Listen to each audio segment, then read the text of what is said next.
ഈ ആഴ്ചയിൽ വ്യത്യസ്തമായ ഒരു വിസ്മയ കാഴ്ചയാണ് നിങ്ങൾക്ക് മുൻപിൽ ഞങ്ങൾ അണിയിച്ചൊരുക്കുന്നത്. ലോറൻസ് പുളിയനത്ത് എന്ന അത്ഭുത പ്രവർത്തകനായ വൈദിക ശ്രേഷ്ഠന്റെ ജീവിതത്തിലേക്ക് ക്യാമറ കണ്ണുകൾ തിരിക്കുകയാണ് ഞങ്ങൾ. നിങ്ങൾ ഇപ്പോൾ കാണുന്ന ഈ മനുഷ്യൻ ഒരു ഗൃഹനാഥനായിരുന്നു എന്ന് വേണമെങ്കിൽ നമുക്ക് പറയാം. ഇയാൾക്ക് മുൻപ് എല്ലാം ഉണ്ടായിരുന്നു, ഭാര്യയും മക്കളും, അങ്ങനെയല്ല. പിന്നീടെന്നോ എല്ലാം അയാൾക്ക് നഷ്ടമായി. ജീവിതത്തിൽ സമാധാനമേ ഇല്ലെന്നായി. തകർന്നു തരിപ്പണമായ ആ മനുഷ്യൻ സമാധാനം തേടി യാത്ര പുറപ്പെടും. എങ്ങുമെത്താത്ത ഒരു യാത്ര. യാത്രയ്ക്കൊടുവിൽ അയാൾ അവസാനം ലോറൻസ് അച്ഛന്റെ അടുത്ത് എത്തിച്ചേർന്നു. എന്തിനാണു മകനെ നീ എന്നെ തേടി വന്നത് എന്ന ചോദ്യത്തിന് മറുപടി പറയാതെ ആ മനുഷ്യൻ പള്ളിമേടയിൽ നിന്നും ഇറങ്ങി നടന്നു. അച്ഛൻ അവനെ വെറുതെ വിടുവാൻ കൂട്ടാക്കിയിരുന്നില്ല. പിന്നാലെ പോയി. യാത്രയ്ക്കിടയിൽ ആരോ തന്നെ പിന്തുടരുന്നുവോ എന്ന സംശയം അവനുണ്ടായി എന്ന് തോന്നുന്നു. അവൻ തിരിഞ്ഞു നോക്കി. അച്ഛനതാ തൊട്ടു പിന്നിൽ. അവൻ നിന്നു. തൊട്ടടുത്തെത്തിയ അച്ഛനത കൂട്ടം തെറ്റിയ കുഞ്ഞാടിനെ എന്ന പോലെ അവന്റെ കരതലങ്ങൾ തന്നിലേക്ക് പിടിച്ചെടുത്തു. അവന്റെ ദുഃഖം എന്തെന്ന് അച്ഛനറിയില്ല. എന്നാലും അവൻ പൊട്ടിക്കരഞ്ഞ് അച്ഛന്റെ മാറിടത്തിലേക്ക് വീണു.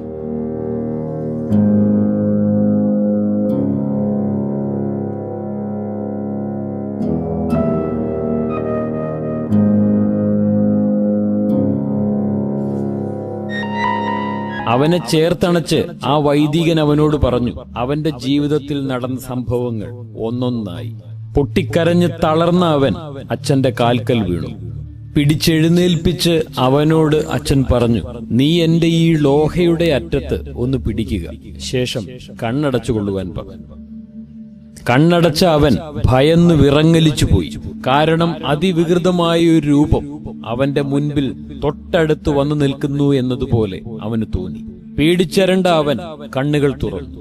ഭയപ്പാടോടെ അവൻ അച്ഛന്റെ മുഖത്തു നോക്കി പറഞ്ഞു, വികൃതരൂപിയായ ഒരാൾ എന്റെ കൺമുമ്പിൽ വന്നു നിന്നു അച്ഛാ എന്ന്. അച്ഛൻ അവനോട് പറഞ്ഞു, നീ കണ്ടത് നിന്റെ പിതാവിനെ തന്നെയാണ്. അവൻ പൊട്ടിക്കരഞ്ഞു. അച്ഛൻ അവനെ സാന്ത്വനിപ്പിച്ച് അവനോട് പറഞ്ഞു, നിന്റെ അപ്പനെ കണ്ടപ്പോൾ നീ എന്തിനാണ് ഭയപ്പെട്ടത് എന്ന ചോദ്യത്തിന് യാതൊരു ഉത്തരവും ഉണ്ടായിരുന്നില്ല അയാൾക്ക്. അച്ഛൻ തുടർന്നു, സ്വന്തം അപ്പനെ കണ്ട് നീ ഭയപ്പെട്ടിരിക്കുന്നു. എന്താണ് കാരണമെന്ന് നീ ഇതുവരെ ചിന്തിച്ചിട്ടുണ്ടോ? നിനക്കു ധാരാളം സമ്പത്തുണ്ട്. നീ അത് ഇന്നുവരെ ആർക്കും പങ്കുവച്ചിട്ടില്ല. ആ പണവുമായി ഈ ലോകത്ത് ചെയ്യുവാനാകുന്ന സകല തിന്മകളും നീ ചെയ്തിരിക്കുന്നു. നിന്നെക്കുറിച്ചുള്ള വേദന നിറഞ്ഞ ഓർമ്മകളാണ് ആ സാധു മനുഷ്യൻ നെഞ്ചുപൊട്ടി മരിക്കുവാനിടയായത്. ആ ആത്മാവ് ഇവിടം വിട്ടു പോകാതെ നിന്റെ പിന്നാലെ കൂടിയിരിക്കുന്നതിന് കാരണം നീ മനസ്സിലാക്കുക. കാലചക്രം അതിവേഗം മുന്നോട്ട് പാഞ്ഞുകൊണ്ടിരുന്നു. കുറേയേറെ നാളുകൾക്കൊടുവിൽ അവന് നഷ്ടപ്പെട്ടതെല്ലാം തിരികെ ലഭിച്ച് അവൻ കുടുംബത്തോടൊപ്പം ജീവിതം ആരംഭിച്ചു. പിന്നെ പല അത്ഭുതങ്ങളും ഇവിടെ നടത്തിയിട്ടുണ്ട്. മരിച്ചു പോയിട്ടുള്ള ആൾക്കാരെ വരുത്തി അച്ഛൻ കാണിച്ചു കൊടുത്തിട്ടുണ്ട്. അതായത് ധർമ്മം ചെയ്യുന്നില്ല എന്നുള്ള പരാതി ഉണ്ട്. നീ ഈ ഭൂമിയിൽ ധർമ്മം ആർക്കും ചെയ്തിട്ടില്ല. ധർമ്മം ചെയ്യാത്തതുകൊണ്ട് നിൻ്റെ അപ്പൻ ഈ ഭൂമിയിൽ നിന്ന് പോയിട്ടില്ല.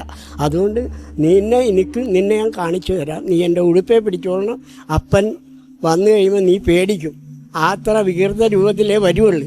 അതുകൊണ്ട് നീ എൻ്റെ ഉടുപ്പേ പിടിച്ചോ എന്ന് പറഞ്ഞ് അച്ഛൻ 2 വാക്ക് ചൊല്ലിക്കഴിഞ്ഞപ്പോൾ ആൾ നേരെ വന്നു. പല്ലും കിറി എല്ലാം ബഹിർത രൂപമായിട്ട് ഇവൻ പേടിക്കത്തക്ക നിന്നപ്പോൾ അച്ഛൻ പറഞ്ഞ്, ഇത് മനസ്സിലായോ നിനക്ക്? നീ ധർമ്മം ചെയ്യണം. ഈ ഭൂമിയിൽ നീ ധർമ്മം ചെയ്തിട്ടില്ല. ധർമ്മം ചെയ്യാത്ത കാരണമാണ് അപ്പൻ ഈ ഭൂമിയിൽ നിന്ന് പോകാത്തത്.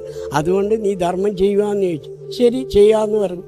അപ്പം തന്നെ 2 വാക്ക് പറഞ്ഞപ്പോൾ പോവുകയും ചെയ്തു. ലോറൻസ് അച്ഛൻ എന്നുള്ള വ്യക്തി ഓരോ വ്യക്തിയുടെ മനസ്സിൽ ഇന്ന് കാണാത്ത തലമുറകളാണെന്ന് അനേക ആയിരങ്ങൾ വന്ന് ഈ അച്ഛൻ്റെ കുരുമാടത്തിൽ വന്നുകൊണ്ട് പോണത്. കാരണം ഈ കിട്ടിയ വിശ്വാസമാണ്. എന്നെ സംബന്ധിച്ച് എനിക്കറിയാം ഒത്തിരിയേറെ. അന്ന് ഇവിടെ ഈ ഗോതമ്പ് വലിയ ദാരിദ്ര്യമുള്ള കാലഘട്ടമായിരുന്നു. അപ്പോൾ പുറത്തുനിന്ന് ഗോതമ്പ്, അന്ന് പൊടി, എണ്ണകളിങ്ങനെ വന്നു കഴിഞ്ഞാൽ അത് വാങ്ങി അച്ഛൻ ഓരോ വ്യക്തി, എൻ്റെ ആദ്യം നിന്നല്ല എല്ലാവർക്കും അത് പങ്കുവെച്ച് കൊടുക്കുന്ന ഒരു സ്വഭാവമായിരുന്നു. അങ്ങനെ ഈ പാൽപ്പൊടിയൊക്കെ വാങ്ങി പോയി കഴിഞ്ഞാൽ അന്ന് ഇത് കൊണ്ടുപോയി കഴിയുമ്പോൾ വാങ്ങിച്ചുകൊണ്ട് പോയാൽ ഈ പൈസക്ക് വേണ്ടി ഇവിടെ ആരെങ്കിലും വാങ്ങിക്കാൻ തരും. ഈ പൊടി വാങ്ങിച്ചു കഴിഞ്ഞാൽ അത് അവരിൽ നിന്ന് വാങ്ങി പൈസ കൊടുത്ത് കൊണ്ടുപോകണം. അപ്പോൾ അച്ഛനത് മുകളിൽ നിന്ന് നോക്കിക്കൊണ്ട് ഭയങ്കര പ്രയാസമായി. കാരണം ഇത് പുറത്തുനിന്ന് വരുന്നത് ഇവിടെയുള്ള പാവങ്ങൾക്ക് വേണ്ടിയാണല്ലോ. അപ്പം അച്ഛൻ പറഞ്ഞു അത് വേണ്ട, അവർക്ക് കലക്കി കൊടുക്കുക, വെള്ളത്തിൽ കലക്കി പാലായിട്ട് കൊടുക്കുക. അങ്ങനെ കൊടുക്കുക. അങ്ങനെ അപ്പോഴും മനുഷ്യനോടുള്ള ഇത്ര സ്നേഹമുള്ള ഒരു വൈദ്യം അത് എൻ്റെ ചെറുപ്പം മുതൽ ഞാൻ കണ്ടുപോകുന്നത്. എനിക്കാണ്ട് 11 വയസ്സുള്ളപ്പോഴാണ് അച്ഛൻ മരിക്കുന്നത്. ആ മരിച്ച് അച്ഛൻ്റെ ശവമഞ്ചമായിട്ട് പടക്കെ സെൻറ് മേരീസിലേക്ക് വിലാപയാത്ര പോയപ്പോൾ ഏറ്റവും കൂടുതൽ കരച്ചിൽ മറ്റുള്ള ജാതിയിൽപ്പെട്ട ആൾക്കാരാണ്. അവരുടെ കരച്ചിൽ സഹിക്കാൻ പറ്റുന്നത് അത്ര ഭയങ്കര കരച്ചിലാണ്. കാരണം അതേപോലെയാണ് അച്ഛൻ മനുഷ്യരെ സ്നേഹിച്ചത്.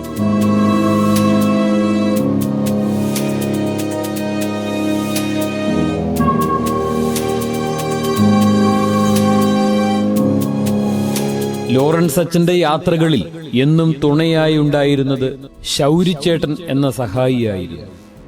അച്ഛന്റെ കായൽ യാത്രകളിൽ വഞ്ചിയുടെ തുഴ പിടിക്കുന്നത് ശൗരിച്ചേട്ടനായിരുന്നു. ശൗരിച്ചേട്ടന്റെ മകന് വസൂരി വന്ന് ജീവിതത്തിലേക്ക് അവനെ തിരികെ ലഭിക്കുവോ എന്ന് സംശയിച്ചിരിക്കുന്ന ഒരു സമയം. അന്നും പതിവ് പോലെ ശൗരിച്ചേട്ടൻ അച്ഛനെയും വഞ്ചിയിലേറ്റി യാത്രയാരംഭിച്ചു. യാത്രക്കിടയിൽ തന്റെ വീടിന് മുന്നിലൂടെ കടന്നുപോകുന്ന വഞ്ചി ശൗരിച്ചേട്ടൻ പൊട്ടിക്കരഞ്ഞുകൊണ്ട് അച്ഛന്റെ മുൻപിൽ കൈകൾ കൂപ്പി നിന്നു. യാത്ര അവിടെ അവസാനിപ്പിച്ച് അച്ഛൻ ശൗരിച്ചേട്ടന്റെ വീട്ടിലേക്ക് പുറപ്പെട്ടു. അച്ഛൻ ആ മകനെ തൊട്ട നിമിഷം ആ മകൻ സുഖപ്പെട്ടു. അച്ഛൻ യാത്ര ചെയ്തിരുന്നത് വള്ളത്തിലായിരുന്നു. അച്ഛൻ്റെ വള്ളം ഓടിച്ചിരുന്ന ഒരു ശൗരിച്ചേട്ടൻ എന്ന് പറഞ്ഞ അദ്ദേഹം അച്ഛനെയും കൊണ്ട് ഇവിടെ ചുറ്റി നടക്കുമായിരുന്നു. എന്തെങ്കിലും ആവശ്യം വരുമ്പോൾ എല്ലായിടത്തും അച്ഛനെ കൊണ്ടുപോകുമായിരുന്നു. അദ്ദേഹത്തിൻ്റെ മകന് ഇങ്ങനെ ഒരിക്കൽ വസൂരി വന്ന് ഇരിക്കുന്ന അവസരത്തിൽ വള്ളത്തിന് പോകുന്ന സമയത്ത് ശൗരിച്ചേട്ടൻ്റെ വീട്ടിലിറങ്ങി ആ കുട്ടിയെ അച്ഛൻ എടുത്ത് ഒന്ന് അനുഗ്രഹിച്ച് പ്രാർത്ഥിച്ച് അവൻ സൗഖ്യപ്പെട്ടതായിട്ട് അദ്ദേഹം തന്നെ, അതായത് ശൗരിച്ചേട്ടൻ തന്നെ നമുക്ക് സാക്ഷ്യപ്പെടുത്തിയിട്ടുണ്ട്. എന്നിട്ട് ശൗരിച്ചേട്ടൻ പിന്നീട് അച്ഛനെ കണ്ടുവന്ന് നന്ദി പറഞ്ഞതായിട്ട് ഇവിടുത്തെ മാഗസിനിൽ നമുക്ക് വളരെ വ്യക്തമായിട്ടത് സാക്ഷ്യമുണ്ട്. അപ്പോൾ ജീവിച്ചിരിക്കുന്ന കാലത്ത് തന്നെ വളരെ ഒരു വിശുദ്ധമായ അല്ലെങ്കിൽ വ്യക്തിത്വമായിരുന്നു ലോറൻസ് അച്ഛൻ്റെത്.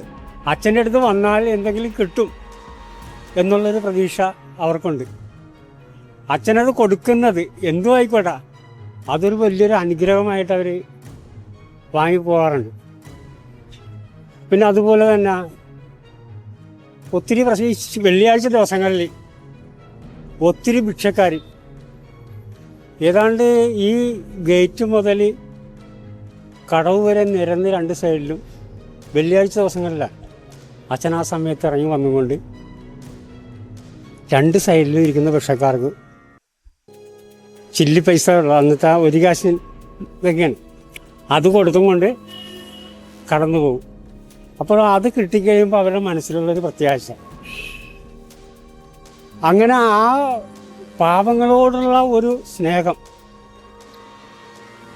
സ്വന്തമായിട്ട് ഒന്നും തന്നെ അച്ഛൻ സമ്പാദ്യമില്ല, എല്ലാം പാവങ്ങളായിരുന്നു. പാവങ്ങളുടെ മനസ്സിലാണ് അച്ഛൻ ശരിക്കും ഭവനം പണിതത്.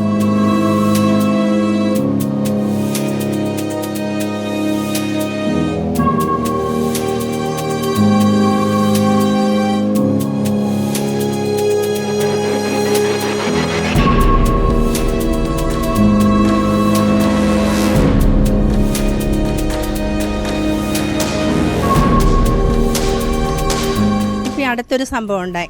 എൻ്റെ മരുമോളുടെ ഓപ്പറേഷത്തിന് വേണ്ടി ഞങ്ങൾ മെഡിക്ലെയിം ഉണ്ടായിരുന്നു. പക്ഷേ അത് കിട്ടാത്തൊരവസ്ഥ. എന്താണെന്ന് വെച്ചാൽ ഒരു ദിവസം ഞങ്ങൾ അതിനു വേണ്ടി വെയിറ്റ് ചെയ്തിട്ട് ഇത് കിട്ടുന്നില്ല. അപ്പം പറഞ്ഞ് 6:30 മണി വരെയേ ഉള്ളൂ ഞങ്ങളുടെ സമയം. അത് കഴിഞ്ഞാൽ പിറ്റേ ദിവസം അവിടെ അഡ്മിറ്റ് ആവണം. അപ്പം 2 റൂം വാടക വരും.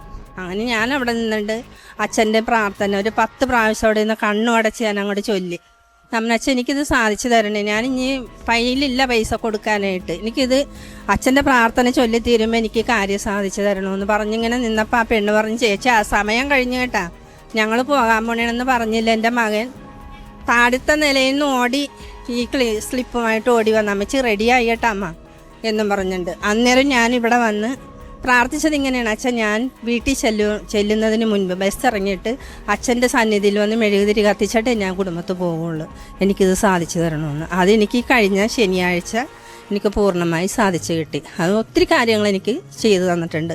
എന്നും ഞാൻ ലോറൻസ് അച്ഛനോട് കടപ്പെട്ടിരിക്കും. പിന്നെ ഞാൻ കണ്ടിട്ടില്ലെങ്കിലും ആ മുഖം നമ്മുടെ ഹൃദയത്തിലുണ്ട്. ഇന്ന് അച്ഛന്റെ ശവകുടീരത്തിൽ തിരികൾ കത്തിച്ച് പ്രാർത്ഥിച്ചാൽ ആവശ്യപ്പെടുന്നത് എന്തും ലഭിക്കുമെന്ന് ഈ ജനസമൂഹം ഒന്നാകെ വിശ്വസിക്കുന്നു. വളരെ ചെറുപ്പത്തിലെ നമ്മുടെ വീട്ടിൽ 10 വയസ്സുള്ളപ്പോഴാണ് നിൽക്കുമ്പോൾ അച്ഛൻ ഒരു കറുത്ത കോട്ടൊക്കെ ഇട്ട് നല്ല തൊപ്പിയൊക്കെ വെച്ച് സൈക്കിളിന്, അപ്പോൾ എൻ്റെ അമ്മ പറയും അച്ഛൻ വരാറായിട്ടുണ്ട്, ചെന്ന് കൈ കൂപ്പി നിൽക്കാമെന്ന് പറയും. അപ്പോൾ റോട്ടിൽ ഞാൻ വന്ന് കൈ കൂപ്പി നിൽക്കുമ്പോൾ അച്ഛൻ കൈ ഉയർത്തിക്കൊണ്ട് അച്ഛനെ ആശീർവദിച്ചിട്ട് പോകുള്ളൂ. എനിക്കത് വലിയ എൻ്റെ മനസ്സിൽ ഇന്നും ഒരു ഓർമ്മയായിട്ട് തന്നെ നിൽക്കണേ. പിന്നെ അതിനുശേഷം ഇടക്കൊച്ചി സെൻറ്റ് മേരീസിൽ ഞാൻ കല്യാണം കഴിച്ചു വന്നു. പിന്നെ ഞങ്ങൾ അതിനുശേഷം ഈ ഇടവയിലോട്ട് ഞങ്ങൾ ചേട്ടനെയും പിള്ളേരെയും കൂടി കൊണ്ടുവന്നു. പിന്നെ അതിനുശേഷം അച്ഛൻ്റെ കുഴിമാടത്തിലേക്ക് ഞാൻ കടന്നു വന്ന് പ്രാർത്ഥിക്കുമ്പോൾ അച്ഛൻ എൻ്റെ ദൈവവേലയിലൊക്കെ ഒത്തിരി നല്ല ശുശ്രൂഷയൊക്കെ ചെയ്യാനുള്ള നല്ല ആശയങ്ങളും, അതുപോലെ അച്ഛനെ പ്രത്യേകിച്ച് എന്നോട് പറയാറുള്ള, കുഴിമാടത്തിൽ ഞാൻ പ്രാർത്ഥിക്കുമ്പോൾ അച്ഛൻ പ്രത്യേകിച്ച് പറയാറുള്ള ഒരു കാര്യം എൻ്റെ മനസ്സിൽ തങ്ങി തന്നെ നിൽക്കണേ. അച്ഛൻ പറയണേ ഇങ്ങനെയാണ്, മോളെ എന്തെല്ലാം ചെയ്താലും എന്തെല്ലാം പ്രവർത്തിച്ചാലും ഞാൻ ഈ ഇടവകയിൽ എങ്ങനെ ജീവിച്ച് നല്ല ഒരു പാവങ്ങൾക്ക് വേണ്ടി, ആ പാവങ്ങൾക്ക് വേണ്ടി ജീവിച്ച പോലെ നീയും അതുപോലെ ജീവിക്കണം. അങ്ങനെ 12 വർഷത്തിനിപ്പുറത്തോട്ട് എനിക്ക് ആ പാവങ്ങളെക്കുറിച്ച് കൂടുതൽ അറിയാനും അഗതി മന്ദിരത്തിലും ഒക്കെ പോയി ഞാൻ അവരെ കണ്ടൊരു ദിവസം അവരെയൊക്കെ ചെലവഴിച്ചു. പിന്നെ അവരോടൊക്കെ വചനമൊക്കെ പങ്കുവച്ചു, ഭക്ഷണം കഴിച്ചു.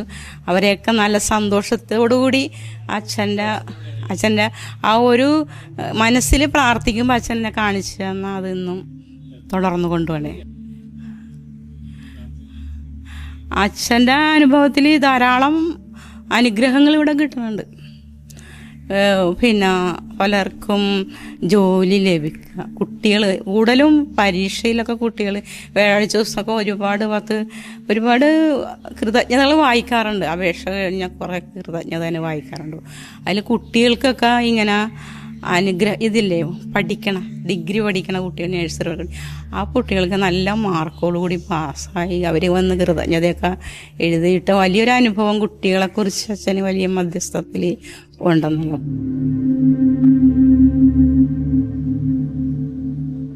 കളഞ്ഞുപോയ ആഭരണങ്ങൾ ഇനി ഒരിക്കലും തിരികെ ലഭിക്കില്ല എന്നുറപ്പിച്ച സ്വർണ്ണാഭരണങ്ങൾ അച്ഛന്റെ കുഴിമാടത്തിൽ തിരികൾ കത്തിച്ച് പ്രാർത്ഥിച്ചതിന് ശേഷം തിരിച്ചു കിട്ടിയ ചരിത്രങ്ങൾ നിറയെ. എൻ്റെ മകൻ്റെ ഒരു മാല മേടിച്ചിട്ട് ഒരു 2 ആഴ്ചയായപ്പോൾ തന്നെ മകൻ്റെ മാല പോയ സമയത്ത് ഞാൻ കണ്ണുനീരോടുകൂടി അച്ഛൻ്റെ പാത്രങ്ങളൊക്കെ ഞാനാണ് കൊടുത്തിരുന്നേച്ചത്. അങ്ങനെ എനിക്കത് കൊടുക്കാൻ പറ്റാത്തൊരവസ്ഥ, ഞാൻ നിലവിളിയായിരുന്നു. അപ്പം അവർ പറഞ്ഞ് ചേച്ചിക്ക് എന്താണ് ഇന്ന് തന്നതൊക്കെ വേറെ പാത്രങ്ങളാണല്ലോ.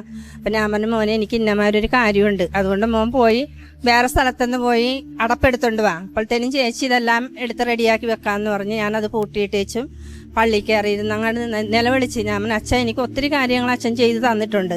പക്ഷെ ഞാൻ ഉമിതിന്ന് മണി തേടി എന്ന് പറഞ്ഞ മാതിരിയാണ് 1 പവൻ്റെ സ്വർണ്ണം ഞാൻ എൻ്റെ മകന് മേടിച്ചത്.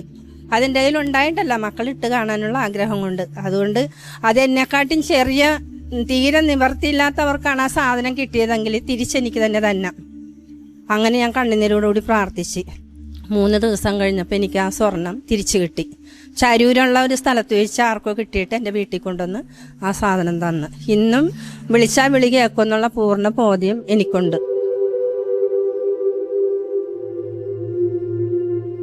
ഭിക്ഷാടകർ എന്നും ലോറൻസ് അച്ഛന് ഒരു വേദനയായിരുന്നു.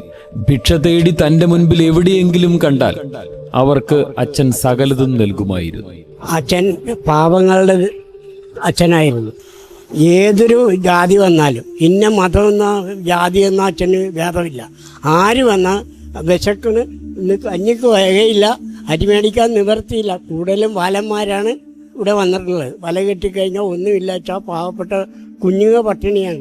ഒന്നും നോക്കൂല, പോക്കറ്റിൽ നിന്ന് കൈ എടുത്ത് കാശ് കൊടുക്കുക. അത് ഇന്ന ജാതി മതം ഒന്നുമില്ല, ഏത് ജാതി ആയാലും അച്ഛൻ കൊടുത്തിരിക്കും.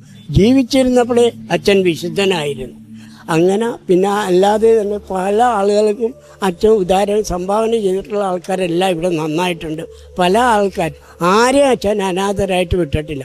ഒരു മനുഷ്യനും ഏത് ജാതിയിൽപ്പെട്ട ആൾക്കാർ വന്നാലും ശരി അച്ഛൻ അവർ അവർക്ക് കീസെന്ന് വാരി ഒന്നും നോക്കാതെ കൊടുത്തേ വിടുകയുള്ളു. അത്ഭുതം നടത്തിയിട്ടുള്ളത് പല ആൾക്കാരും ഇവിടെ കാല് നുടന്തി വന്നിട്ടുള്ള ആൾക്കാരെല്ലാം അച്ഛൻ നടത്തിവിട്ടിട്ടുണ്ട്. അച്ഛൻ ജീവിച്ചിരുന്നപ്പോൾ തന്നെ വിശുദ്ധനായിട്ടുള്ള ആ പ്രവൃത്തിയാണ് ചെയ്തിരുന്നത്. ഏത് പാതിരക്ക് ഇന്നുള്ള അച്ഛന്മാരാരും പോകില്ല. ഏത് പാതിരക്ക് വന്ന് വിളിച്ചാലും ഒടുക്കത്തെ കൊടുക്കണമെന്ന് പറഞ്ഞാൽ ആ സെക്കൻഡിൽ ഒരു റാലി സൈക്കിളുണ്ട്. ആ സൈക്കിളുമായിട്ട് അച്ഛൻ പോയി ഈ ഇടക്കൊച്ചി കോട്ടയ്ക്ക് മുതൽ പക്ഷത്തോട് പാലം വരെ ഈ ഇടവകയുടെ അതിർത്തിയായിരുന്നു. അവിടെയുള്ള സകല കാരണന്മാരെ അച്ഛനറിയാം. ഈ വരുന്നവൻ ആരാണെന്ന് വെച്ചാലും അവൻ്റെ മുഖത്ത് നോക്കിച്ചും നീ ഇന്നാളുടെ മകനല്ലേ, പോയിക്കോ, നിന്നെക്കാൾ മുമ്പ് ഞാൻ വീട്ടിലുണ്ടാവും എന്ന് അച്ഛൻ പറഞ്ഞ് അവനെ സമാധാനത്തിൽ വിടും.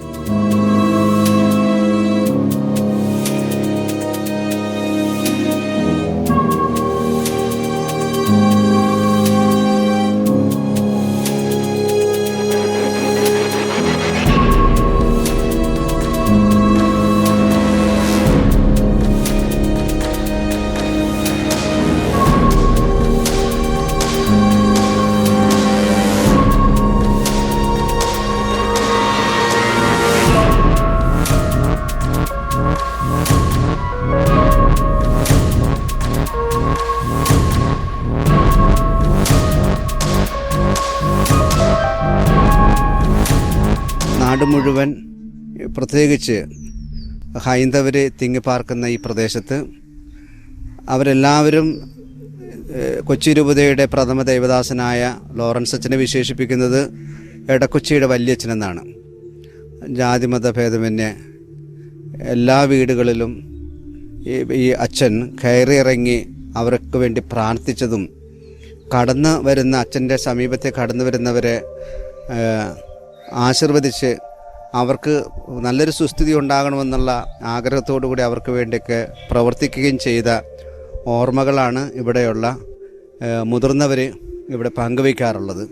പ്രത്യേകിച്ച് എന്നെ അത്ഭുതപ്പെടുത്തിയ ഒരു കാര്യം, അപേക്ഷ വായിക്കുമ്പോൾ ഒരു 10-15 അപേക്ഷകളൊക്കെ മക്കളില്ലാത്ത ദമ്പതികൾ കരഞ്ഞ് മക്കൾക്ക് വേണ്ടി ഒരു കുഞ്ഞിക്കാല് കാണണമെന്നുള്ള ആഗ്രഹത്തോടു കൂടെ അവർ എഴുതി സമർപ്പിക്കുന്ന അപേക്ഷകൾ, അതൊക്കെ ഒരു അത്ഭുതമായിട്ട് അതിൻ്റെ കൃതജ്ഞതകൾ വരുമ്പോൾ കൃതജ്ഞതയിലും ഇതുപോലെയുള്ള, അതായത് അവർ കരഞ്ഞ് പ്രാർത്ഥിച്ചു, എഴുതിയിട്ട് പ്രാർത്ഥിച്ചു, അതിൻ്റെ ഫലമായിട്ട് തങ്ങൾക്കൊരു കുഞ്ഞിക്കാല് കാണാൻ സാധിച്ചു. അച്ഛൻ്റെ വലിയൊരു മാധ്യസ്ഥ ശക്തിയുടെ വെളിച്ചത്തിൽ അങ്ങനെയുള്ള കൃതജ്ഞതകളും എഴുതി വായിക്കുമ്പോൾ എന്നെ ഒത്തിരി അത്ഭുതപ്പെടുത്തിയിട്ടുണ്ട്. അപ്പോൾ ഇതൊക്കെ അത്ഭുതപ്പെടുത്താറുണ്ട്. ഇത്രയും മനുഷ്യരെ അച്ഛൻ്റെ പേരിൽ ഇവിടെ ഒരുമിച്ച് കൂടുന്നു എന്ന് കാണാൻ സാധിക്കുമ്പോൾ, കേൾക്കാൻ സാധിക്കുമ്പോൾ അത് തന്നെ വലിയൊരു അത്ഭുതമാണ്. അത്ഭുത പ്രവർത്തകനായ ലോറൻസ് അച്ഛനോടൊപ്പമുള്ള വിസ്മയ കാഴ്ചകൾക്ക് വിട നൽകി ഞങ്ങളിതാ യാത്രയാവുന്നു.